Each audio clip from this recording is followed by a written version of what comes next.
Boa tarde, pessoal. A gente vai começar mais uma apresentação do Jornal Clube dos Alunos do PPGF. Hoje, com a apresentação do meu amigo Lucas Gondim, que fez graduação na UERJ, mestrado na UERJ também, com o professor Rudney, e agora está no doutorado. Gondim, fica à vontade, você tem aí 40, 50 minutos aí. Valeu, fica à vontade. Obrigado. Deixa eu botar aqui para... Bom, obrigado pela oportunidade de apresentar o trabalho, apresentar esse artigo, né? E também, muito boa noite a todos. Tirar essa horinha aqui, sexta-feira à noite, para ouvir um pouquinho de física. Bom, o título que eu coloquei é Finite Size Corrections and Phase Transition.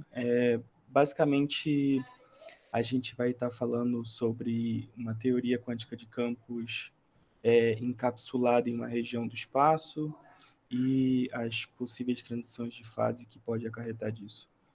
Eu escolhi, basicamente está dividido entre introdução, base, resultados e discussão. A introdução aqui vai ser mais ou menos os motivos, a base aqui mais ou menos o modelo, como é feito o cálculo, a parte mais ou menos como ele ataca o problema, né? E aqui os resultados, o que ele obteve em si de interessante e o que ele estava olhando, né, de fato, e um pouquinho de discussão, um pouquinho do resumo disso, só para a gente sumarizar mesmo. Aqui, o artigo que eu escolhi, bom, só para dar um pouquinho do contexto, no início do meu mestrado, meu orientador me mandou alguns artigos para eu dar uma olhada, e a gente estava muito interessado em um fenômeno específico que era chamado de ISB, ISNR. A ISB é Inverse Symmetry Breaking e ISNR é Symmetry Non-Restoration. E a gente estava particularmente interessado nesse fenômeno porque ele existia experimentalmente, a gente via acontecendo, né? Experimentalmente já sabia que sais já tinham esse fenômeno. Basicamente, para quem não entende o fenômeno, de um modo bem leigo, é como se você aumentasse a temperatura de um elemento, de um material, e aquele material partia para uma transição de fase menos simétrica. É meio, assim, partindo para um lado bem leigo, é meio que como se você aumentasse a temperatura de um líquido, e esse líquido, em vez de virar vapor, ele virava sólido. Tipo assim, mas, claro, é só uma analogia, né? Então, a gente estava basicamente interessado nesse fenômeno. Esse fenômeno era um fenômeno de baixas energias, né, não relativístico e tudo mais. E a gente queria estender um pouco e entender como esse fenômeno acontecia tanto no relativístico e também entender como é que ele funciona, pensando nesses laboratórios, né, sempre a região está encapsulada, né, o seu material está encapsulado em alguma região. Então, pensando sempre em restringir essa região. E aí, a gente encontrou vários trabalhos, esse campo de estudo já é bem estudado, já tem bastante papers, bastante literatura. A gente só achou essa literatura e foi meio que juntando essas ideias. E lá para o final do meu mestrado, eu descobri esse artigo, que é o Geometrically Confined Thermal Field Theories, que o Thermal Field Theories é basicamente a teoria quântica de campos da temperatura finita, e o Geometric Confined, basicamente, ele estende a ideia das frequências, da soma sobre as frequências de Matsubara para as outras dimensões do espaço. Ok? Então, Finite Size Correction significa mais ou menos as correções que essas compactificações trazem e as transições de fase que isso acarreta. Tá bom? Os autores aqui, o Mogliatti, a Isobel Kolbe e o Horowitz, né? Esse rapaz aqui é mais experimental, a Kolbe é uma recém-doutoranda e o Horowitz é um rapaz já veterano na parte do estudo de colisões de íons pesados, tá? Bom, para começar, a motivação desse trabalho ele se dá no que acontece na colisão de íons pesados, né? Quando você tem essa colisão, na colisão em si tem um fenômeno que é conhecido como plasma de quarks e gluons. O plasma de quarks e gluons é um estado da matéria com a temperatura tão alta, tão energético, que supera a força nuclear forte, que confina os quarks, né? E quando isso acontece, quando é essa temperatura tão alta, os quarks têm essa liberdade, ficam fracamente acoplados. Tá? Foi descoberto em 1973 por Gross, Politese e Wilczek. Desculpa se eu estiver falando errado, realmente não sei. E ficou conhecido como liberdade assintótica da QCD. Eles receberam o Prêmio Nobel em 2004 por essa descoberta. Vários experimentos têm mostrado que essas colisões realmente, nas colisões acontecem esse plasma de quarks e gluons, né? O principal é o LHC, que tem temperaturas da ordem de 60 megaelectronvolts, 700 megaelectronvolts, 600, e tem outros também experimentos menores, né, como o STARS e o Phoenix, que eu coloquei como exemplo. Essa parte aqui esquemática é do projeto STAR, né? E eles têm mostrado também, até esses aqui mais com menor energia, né, por volta de 200 a 300 megaelectronvolts, também tem mostrado a existência do plasma de quarks e gluons. Tá? Então, basicamente, a motivação é entender como é que funciona, basicamente, a termodinâmica desse plasma de quarks e gluons. Aqui só uns videozinhos para mostrar mais ou menos como é que funciona. Aqui no primeiro vídeo, a gente tem ouro colidido, né? Isso aqui são simulações apenas.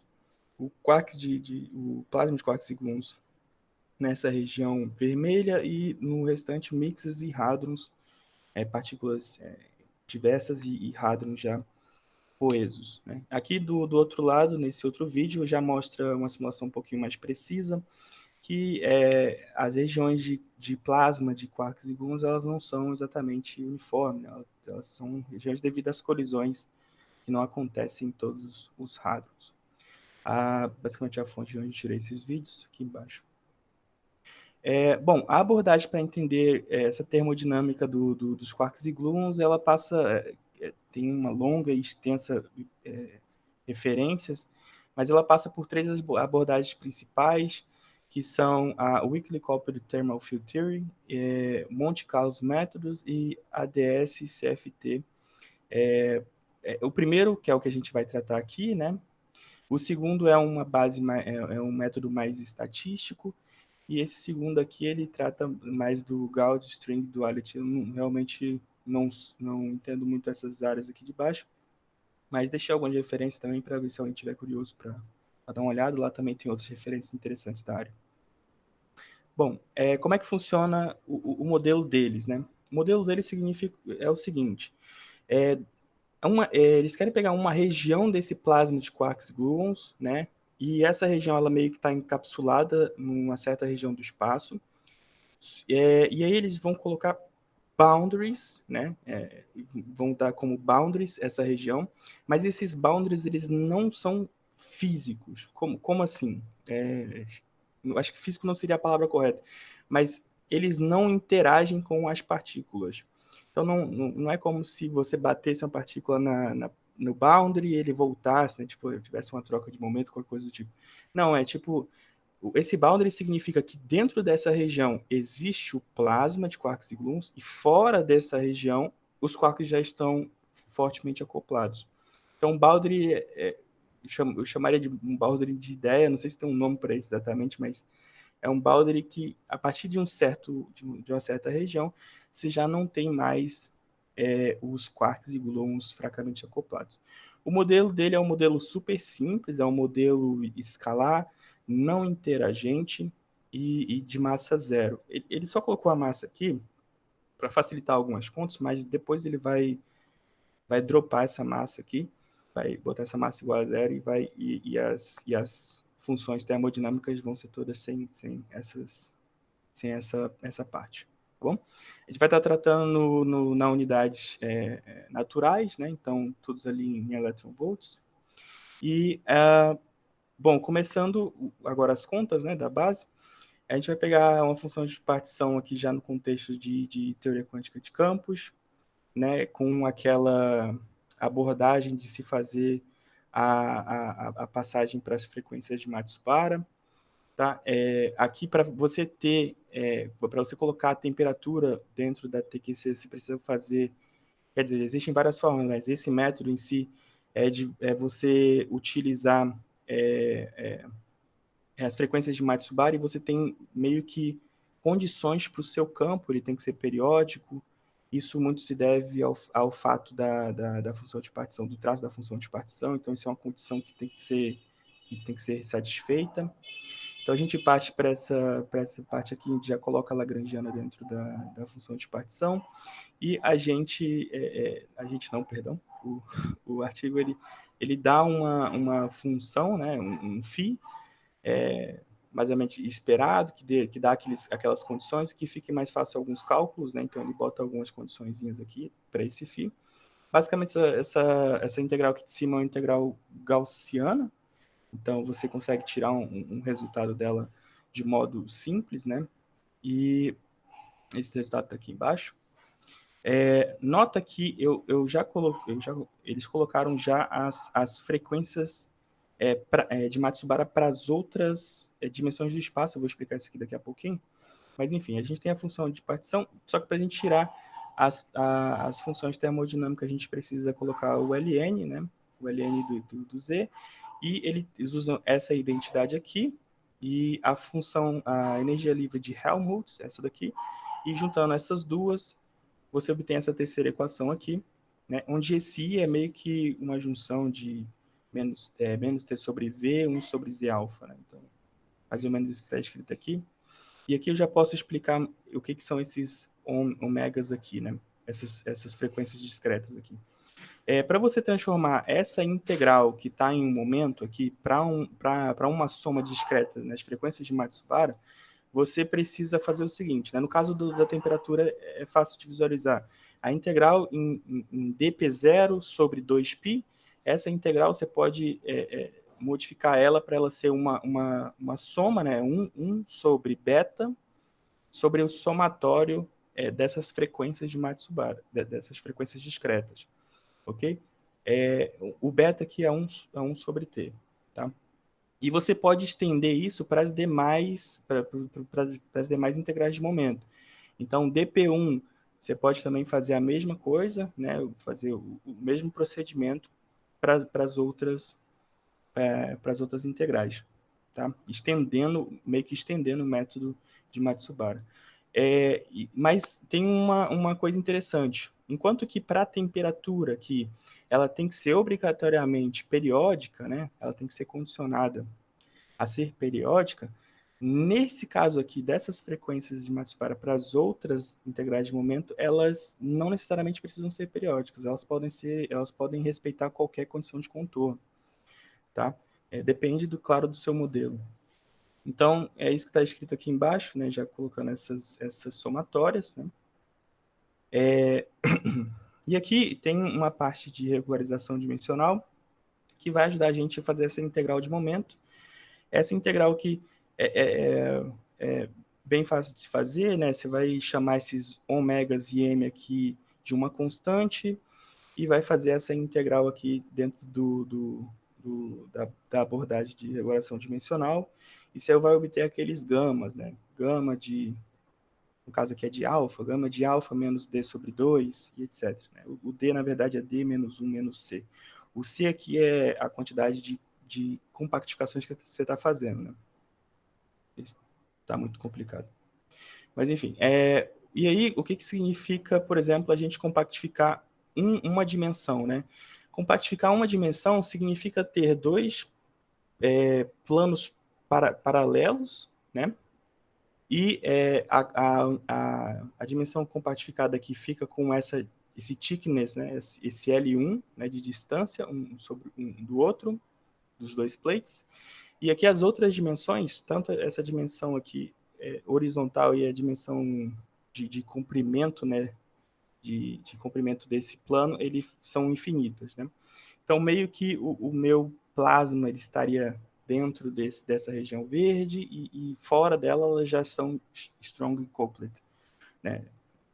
E aqui você tem, se você compactificar duas dimensões, aí você tem 1 mais 2, aqui o 1 significa temperatura e o outro 1 significa uma compactificação de espaço.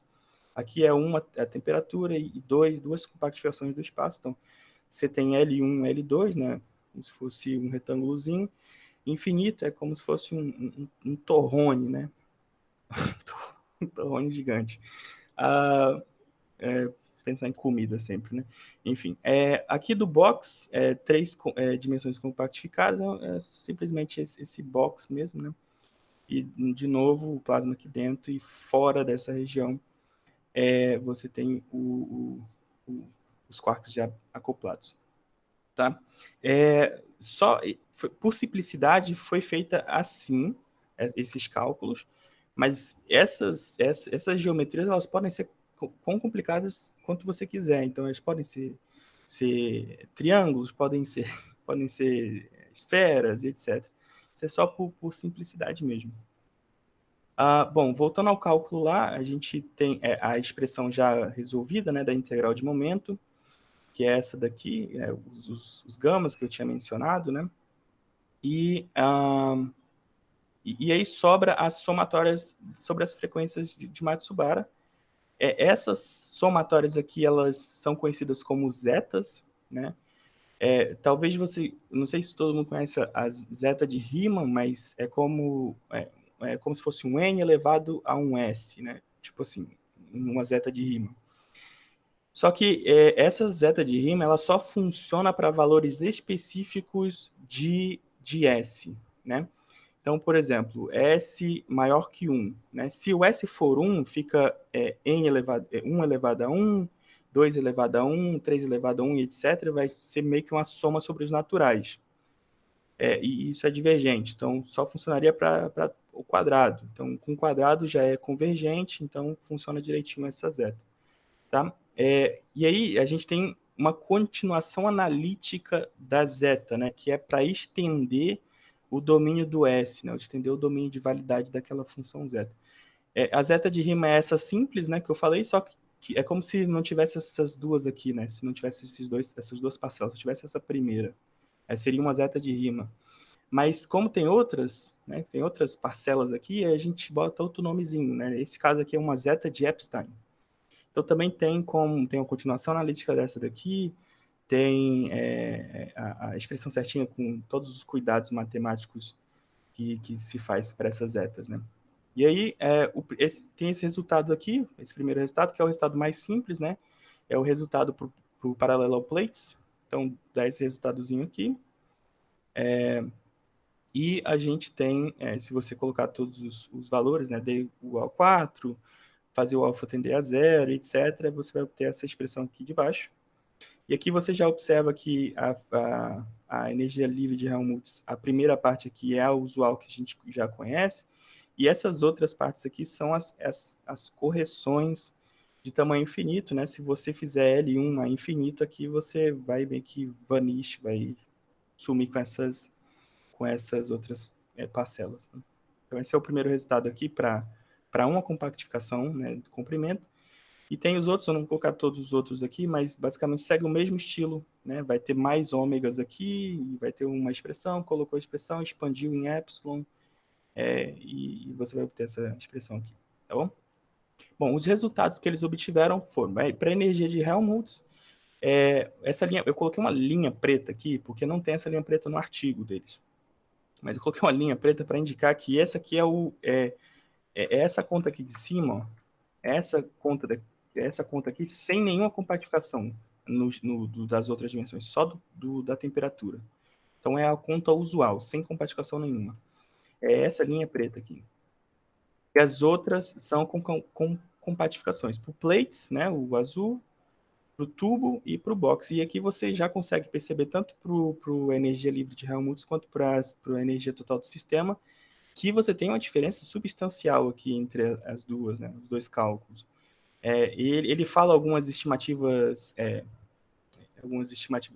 algumas porcentagens, que ele fala que para 5 aqui já é quase, no caso do box, é 40% de diferença, né? Você consegue ver isso aqui. E para cá, no finalzinho, para ter grande, né? Seria esperado que tenda para o limite, né? Para esse limite ESB, que é Stephen Bolt's Limit, que ele recupere o outro, e mesmo aqui com T grande, você tem ainda 10% de diferença entre um e o outro. Mesma coisa se repete também para a energia.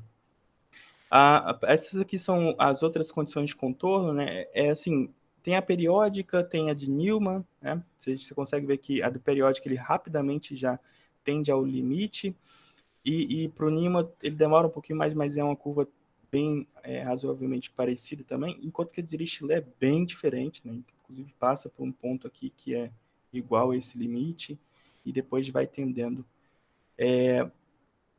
Tem alguns outros problemas assim do periódico e do Newman, né? Porque tem os modos zeros dentro deles que não se pode ignorar, então os cálculos são um pouquinho mais complexos, mas basicamente essas são as diferenças entre as outras condições de contorno, né? Um primeiro resultado que eles observaram, né, aqui é a não extensividade da entropia.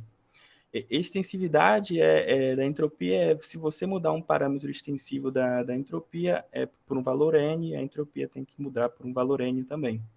Então, no caso usual, né, seria o zero aqui, né, não tem uma faixa preta, não coloquei uma faixa preta aqui, mas seria o zero aqui. E no caso do Dirichlet, tem essa curva, né, mostrando que não é extensiva, ele inclusive menciona a entropia de Tissales no artigo. Tá bom? Essa curva azul ela foi feita com um caso mais simples, que foi dos parallel plates, né?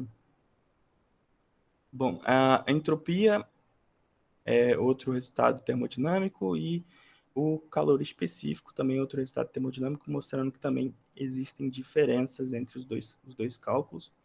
E aqui também é interessante que quando a gente faz a temperatura tender a zero, a gente tem uma entropia também tendendo a zero, que pelo menos a terceira lei da termodinâmica está ok para esse modelo, né? E aqui a gente tem também a pressão, né, para os três casos. O caso do plate aqui, ele vai bem rápido para o limite, né? Bem diferente dos outros resultados, né? E isso aqui foi, inclusive, investigado depois preso, vou explicar no próximo slide. Mas, enfim, tem outros para o tube e para o box, né? E aí eles perceberam o seguinte, para o plate, né, para os parallel plates, você tem duas pressões diferentes. A pressão ela deixa de ser uma pressão escalar, né, e passa a ser uma pressão que depende da direção que você está tratando, onde você está olhando, basicamente. Então é meio que uma pressão vetorial, entre aspas. E isso ele chamou de uma pressão anisotrópica, né? E aí ele percebeu que, se eu não me engano, esse daqui é a pressão horizontal, né, que é infinita, assim, e a vertical, que é onde tem o thickness, né, o L1. Elas são diferentes. Tá? Bom, investigando mais esse caso aqui, eles perceberam que essas duas pressões, elas mudavam de uma pressão, de um sistema que tem pressão estável para um sistema que tem pressão instável. E observando mais, tentando entender, pegando uma variável intensiva e tentando entender melhor isso, eles perceberam que tinha uma transição de fase relacionada a essa pressão, e ela foi observada aqui na parte de isoenergetic compressibility, tá? Nesse parâmetro aqui, e aqui você observa uma parte dessa transição de fase. É interessante que eles se perguntaram o seguinte, né? A gente está tratando com um campo escalar, mas será que funciona para o caso de fermions? Então eles estenderam um pouco o cálculo para tentar ver se também se era só para os bósons, e perceberam que os fermions também tinham essa transição de fase. O caso do fermions aqui é a mesma coisa, livre, não interagente, correntes de Dirac zero, etc. Bem simples o modelo. Bom, E aí a gente chega meio que sumarizando o que eles conseguiram observar. Se vocês perceberem, o modelo é extremamente simples, a ideia é extremamente simples, e mesmo assim ela tem implicações assim, substanciais, né? E uma dessas modificações é a modificação da termodinâmica, né, com os parâmetros termodinâmicos que a gente viu, que são diferentes, modificação da entropia. A gente percebeu que essas modificações são na ordem de 40% ali perto de T pequeno, né? E já para T grande é da ordem de 10%. E além disso, eles perceberam também uma transição de fase guiada pela compactificação. Como assim guiada pela compactificação? Esse modelo, por exemplo, no meu trabalho, eu tenho uma transição de fase, mas ela é guiada pela interação dos campos. Até a auto-interação do próprio campo também gera uma transição de fase. Só que no caso dele, ele não tem interação com nada. Ele não tem interação entre auto-interação, não tem nada disso. Então, essa transição de fase só pode ser devida à compactificação, porque se não tiver compactificação, não tem ela. Não tem essa transição de fase. Então, ele falou que dentro da bibliografia, ele até observa transição de fase com auto-interação ou com interação dos campos, mas só dado pela compactificação ainda não foi achado na literatura. E é basicamente isso, esse artigozinho. Isso aí, Lucas. Parabéns pela apresentação.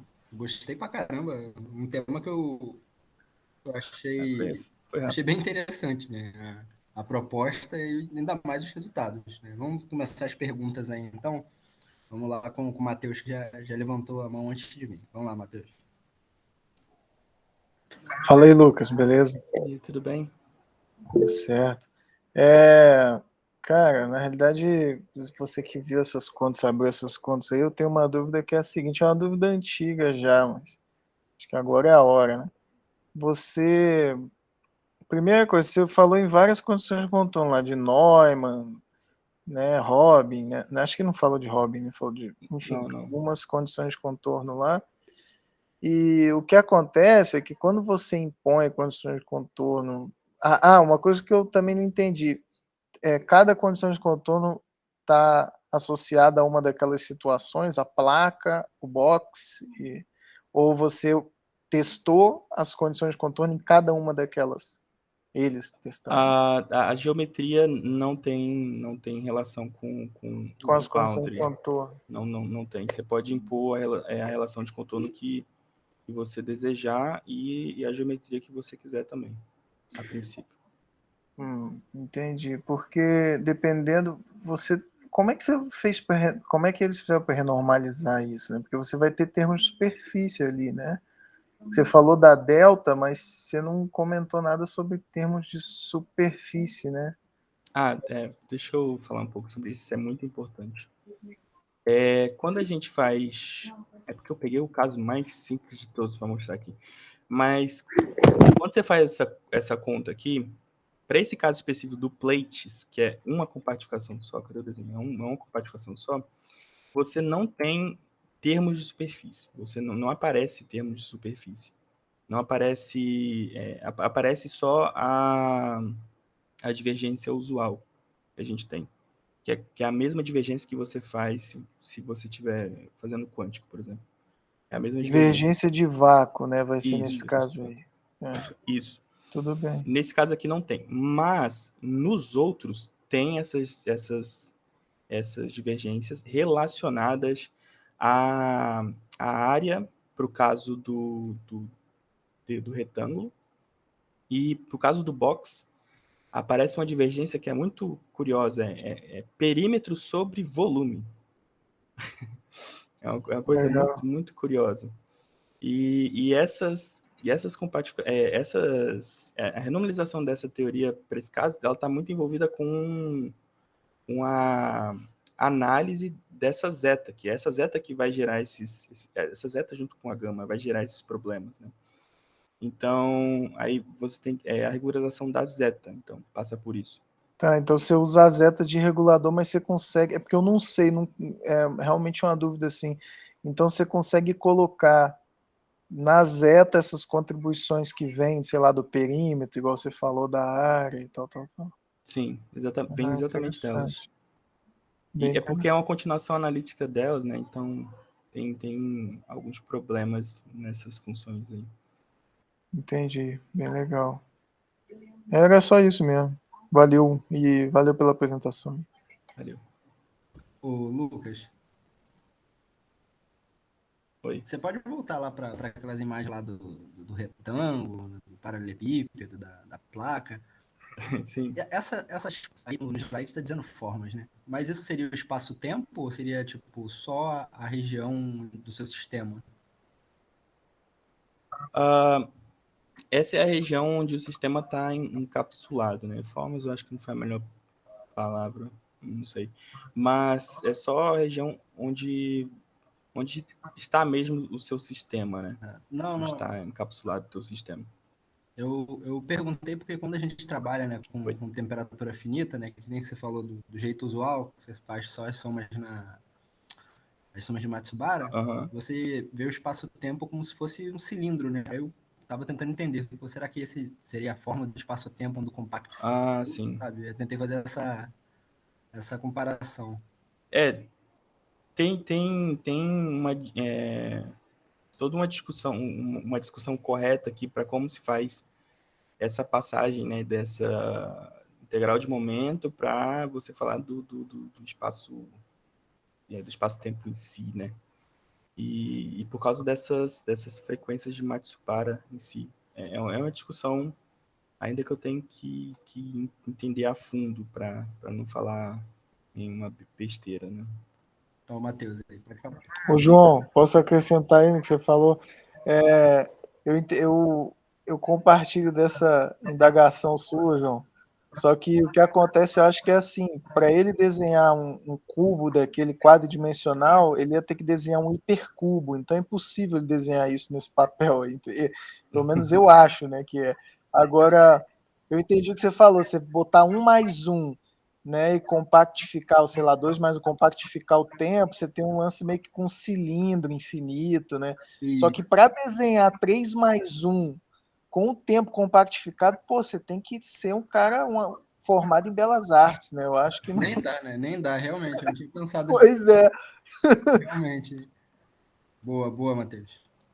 O Lucas, outra coisa também eu achei interessante é que você estava falando que esses boundaries, eles não seriam físicos, algo desse tipo que você falou, não foi? Sim. Ah, mas eu É, depois fiquei pensando, será que a gente não. Isso é mais uma indagação, né? Nem uma pergunta. É só para saber o que você acha. Será que, como tá lidando ali, né, com aquele plasma, a gente não poderia pensar, tipo, numa construção igual acontece nas estrelas compactas, sabe? Em camadas sendo formadas, e aí essas camadas gerariam esses boundaries. O que você acha? Ou acha que eu tô é viajando? existem, tipo, os boundaries que você interage, né? O seu material interage com esse boundary, mas nesse caso, esse boundary aqui foi usado mais no sentido de, ó, esse é um limite onde o plasma tá. Fora disso daqui, ele já não tá daquele jeito como a gente espera. E também não é problema. Eu não quero saber como é que ele tá depois. Só quero saber como tá dentro. Então, eu acho que pode sim funcionar para outros sistemas em que você tem algo análogo a isso, né? Entendi. Entendi. É mais mesmo só Acho que uma pode sim região. funcionar. Tá limitando uma região ali. Sim, sim. Ah, achei legal. Gostei pra caramba. Valeu. Ó, o Matheus vem com mais uma pergunta aí. Pode falar, Matheus. É porque eu lembrei de um negócio que ele falou da parede, que a parede não troca informação com o conteúdo da caixa, né? E eu pensei o seguinte, é tipo, eu não sei, né? Quando você falou isso, eu pensei, pô, mas é o quê? Tipo uma parede adiabática, um negócio assim? Mas, enfim, acho que não, né? Acho que. Onde eu achar isso no artigo vai ser um problema, mas é, o que acontece é que ele fala assim, a gente não está muito interessado na discussão microscópica dessa parede. A gente só está falando mesmo que ela a partir dessa parte, o nosso sistema não funciona mais, né? Então, eu acho que essa parede ela está envolvida também com a temperatura, né, do teu sistema, a mudança da temperatura, né? Então, da energia, né, do teu sistema poderia ser melhor disposto, assim. Agora, onde está exatamente onde ele disse isso? Só se eu estivesse lendo junto o artigo a gente pudesse ver. Mas é muito interessante como é que ele impõe esse boundary. Legal, legal.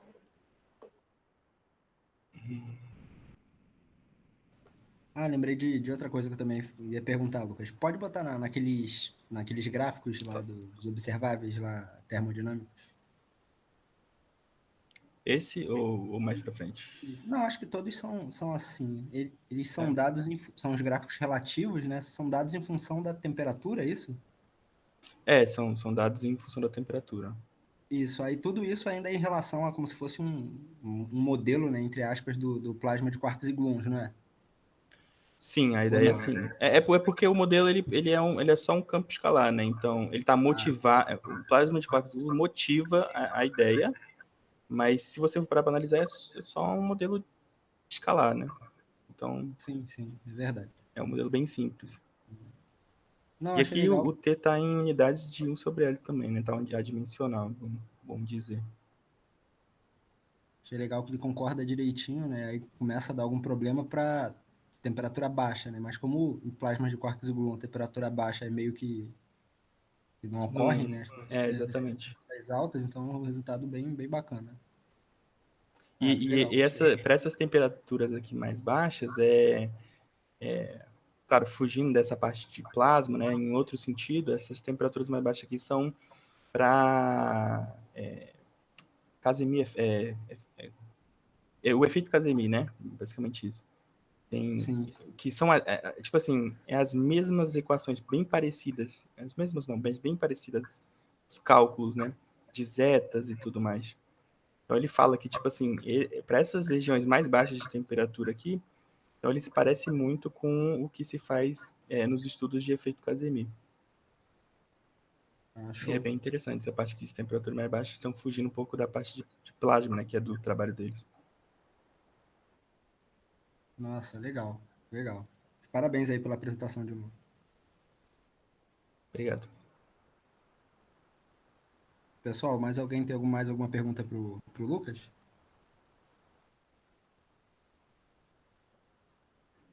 Bem, se não tem, então eu vou parar a gravação aqui, né? Agradecer o Lucas mais uma vez pela apresentação, né? Por ele ter tirado um tempinho para apresentar aqui com a gente. E a gente se vê na semana que vem, com mais um Jornal Club. Então, boa noite e bom fim de semana.